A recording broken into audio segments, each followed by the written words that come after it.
Assalamualaikum warahmatullahi wabarakatuh.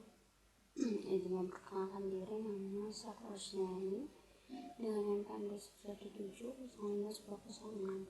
Di sini saya akan membahas tentang korpus. Korpus dalam linguistik dalam pemrosesan bahasa alami atau natural language processing mengacu pada koleksi atau kumpulan teks atau percakapan yang digunakan untuk studi, analisis, atau pelatihan algoritma komputasi yang berkaitan dengan bahasa. Sebuah korpus biasanya berisi teks atau data berbasis tertulis atau lisan. Ini dapat berasal dari berbagai jenis sumber seperti buku, artikel, berita, situs web, dokumen hukum, transkripsi, wawancara, pesan teks, dan banyak lagi. Korpus juga digunakan untuk mempelajari struktur bahasa, menemukan pola dalam teks, dan melatih model pemrosesan bahasa alami, menganalisis sastra, dan banyak lagi. Kemudian untuk langkah-langkah penerapan korpus pada Python. Untuk yang pertama, di sini ada pip install NLTK. Di sini maksudnya adalah kita menginstal library NLTK atau Natural Language Toolkit. Ini fungsinya adalah untuk nanti kita akan menggunakannya pada import NLTK dan download. Nah, di sini untuk download stopword dan function di sini adalah dimana kita mendownload untuk stopword yang artinya kata-kata atau makna kata yang tidak ada maknanya atau kata hubung, dan punctuation atau tanda berhenti. Kemudian di sini kita akan melakukan punctuation. Yang pertama adalah kita membaca datanya dulu. Di sini ada import pandas SPD untuk membaca CSV, data CSV yang akan kita tampilkan di sini. Data CSV di sini saya taruh pada link GitHub saya. Jadi di sini kita cuma memanggil untuk URL aja. Dan di hit ini kita hanya menampilkan 5 data teratas. Jadi di sini untuk data CSV ini terdapat ID, teks, dan author. Jadi di sini kita akan mengolah korpus pada bagian teks. Selanjutnya kita akan melakukan punctuation. Jadi pada punctuation ini pertama kita import string ini dulu, import string punctuation. Di sini maksudnya adalah kita mengimport string yang isi punctuation. Di sini kita nampilin punctuation itu ada apa aja tuh. Nah, di sini kita tampilin. Kemudian untuk kita buat lagi fungsi hapus function syntax di sini apabila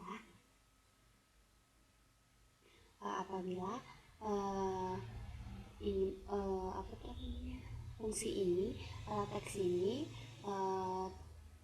apabila nanti pada data CSV yang kita hasilin tadi itu atau yang mau kita proses itu tidak ada pada string punctuation, maka ini tidak akan mengubah apapun dan akan mengulangi proses ini sampai semua data diperiksa. Jadi dia akan mengulangi atau akan mengecek setiap kali kata atau kalimat satu persatu hingga semuanya selesai. Kemudian untuk ini kita memanggil atau apply si fungsi ini tadi di dalam teks. Jadi ini adalah teks setelah punctuation ini adalah kita buat tabel atau row baru di sini untuk menampilkan teks yang sudah kita punctuation. Nah, untuk melihat perbedaannya adalah pada bagian ini this process, however, di sini ada tanda baca atau punctuation, dan kemudian setelah kita punctuation tanda bacanya di sini tidak ada atau dihilangkan. Nah, itu adalah salah satu kegunaan untuk punctuation atau menghapus tanda berhenti. Kemudian selanjutnya kita akan melakukan tokenization. Tokenization ini adalah proses membagi teks atau korpus menjadi bagian yang lebih kecil yang disebut token, tergantung pada tingkat detail yang diinginkan dalam pemrosesan teks. Nah, di sini kita akan import atau membuat fungsi, yang pertama kita import RE dulu. Import RE ini digunakan untuk tokenisasi atau membagi teks menjadi beberapa token-token. Kemudian ini kita buat fungsi token. Ini menerima satu argumen, yaitu teks yang akan ditokenisasi, yaitu txt. Nah, dalam fungsi token ini ada re.split, webplus, dan txt. Nah, ini digunakan untuk memisahkan kata tokenisasi, di mana webplus adalah ekspresi regular yang mencocokkan satu atau lebih karakter atau non-kata seperti spasi atau tanda baca atau karakter khusus lainnya sebagai pemisah antar kata-kata. Di sini kita akan mengapply tokenisasi terhadap table atau row yang sudah kita fungsikan sebelumnya. Jadi di sini kita buat row baru yang namanya tokenisasi. Nah, untuk Xlower ini adalah fungsinya untuk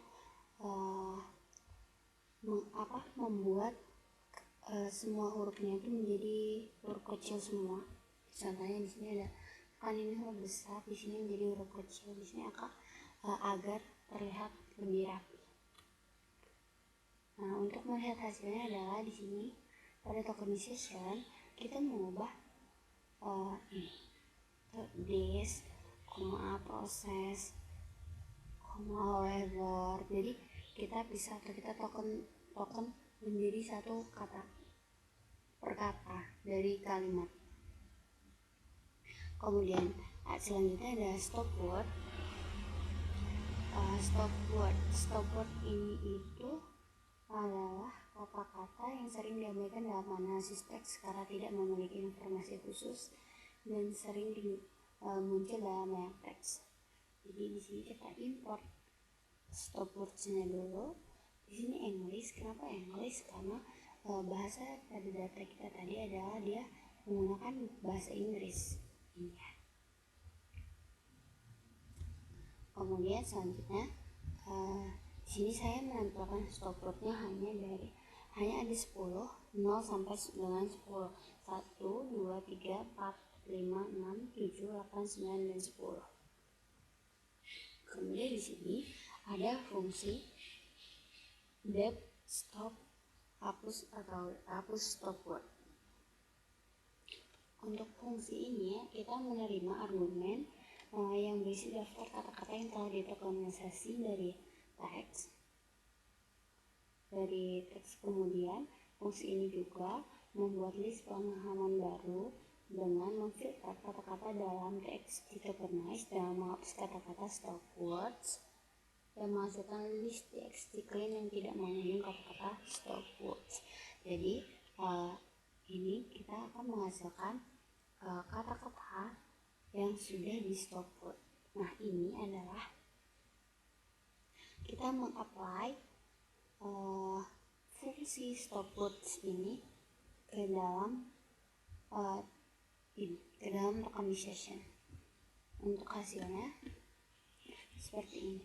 Tokenisasi kan sebelumnya yang ini this, proses, kemudian ini text no style word, maksudnya adalah text no stop word. Jadi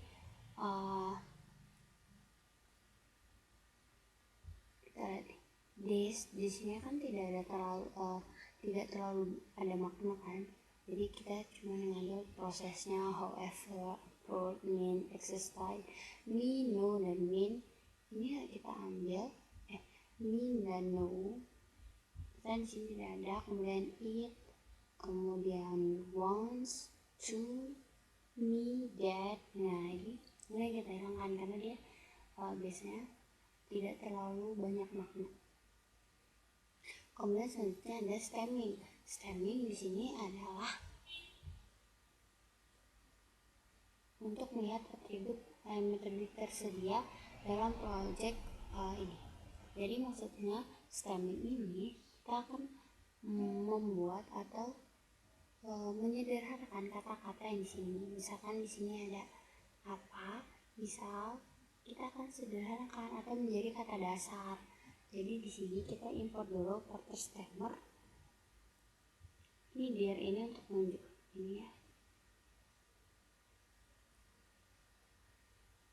Nah, kemudian selanjutnya kita buat fungsi stemming, df stemming. Ini df stemming, dimana df stemming ini kita menerima satu argumen yaitu yang bernama token yang seharusnya merupakan daftar kata-kata yang Anda ingin di stem atau ubah menjadi bentuk dasar. Kemudian dalam fungsi ini juga list comparison digunakan untuk melakukan iterasi pada setiap kata yang ada pada token PS atau Porter Stemmer.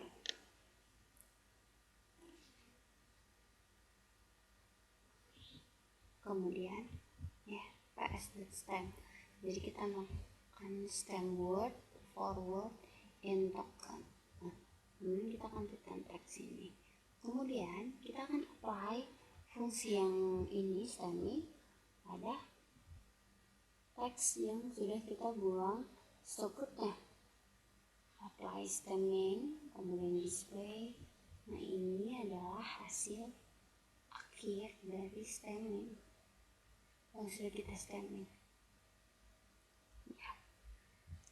Proses however upwarded di sini jadi upward, means jadi mean, ascertaining jadi ascertain, dimensions jadi dimensions. Jadi di sini maksudnya fungsi stemming adalah kita mengubah suatu kata menjadi kata dasar. Kemudian di sini df drop id after x1 adalah di sini saya menghilangkan untuk ID, kolom ID dan author. Dan di sini kan tadi ada ID dan author. Di sini saya coba hilangkan karena untuk melihat hasil yang sudah kita lakukan. Jadi ini untuk hasil akhir, dimana ini ada teks awal, kemudian ini teks yang telah kita punctuation,